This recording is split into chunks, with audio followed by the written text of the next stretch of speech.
Have you ever wondered if there are little secret signs about your future? Well, what if one of those signs was your name?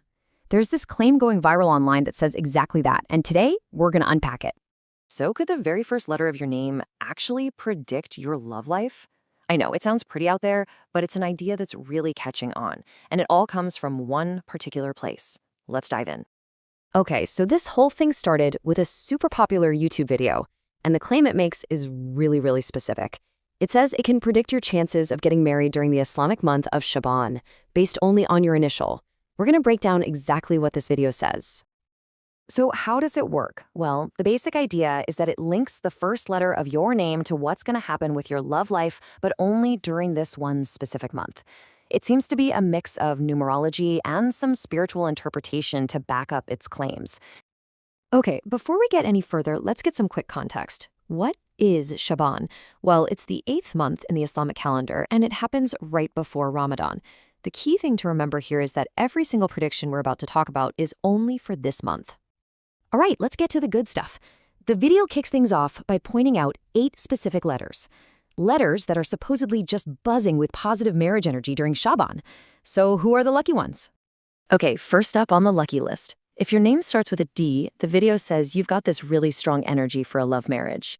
For all the E's out there, it's apparently extra positive for women. If you're an F, it's all about moving past heartbreak and finding something way better. And for J, well, you might want to be on the lookout for a new person entering your life. And the list keeps going.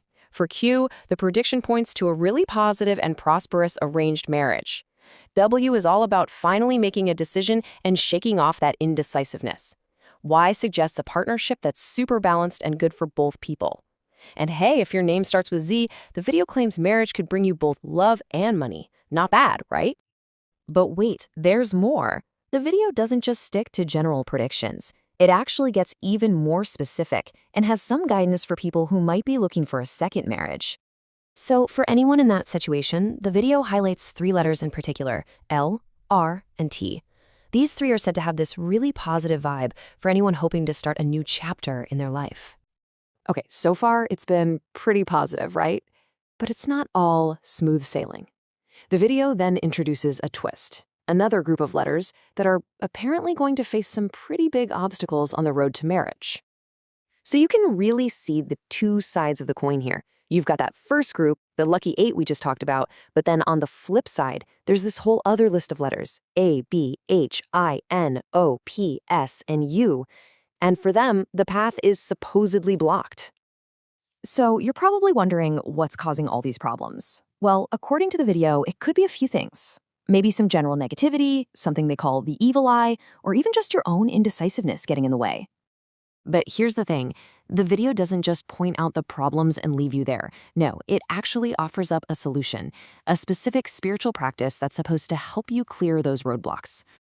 And here's what it is. It's an 11-day practice. The instructions are to recite a specific phrase, Wadoodo, Wahabo, 111 times a day, and you have to do this for 11 days straight.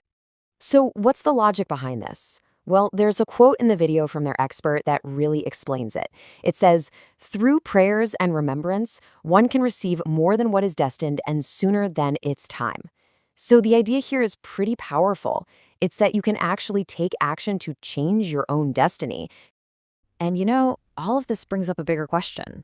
Whether you buy into these predictions or not, you have to wonder, what does the fact that this video is so popular say about us? What does it reveal about our collective desire for some kind of certainty in a world that feels so uncertain? Definitely something to think about.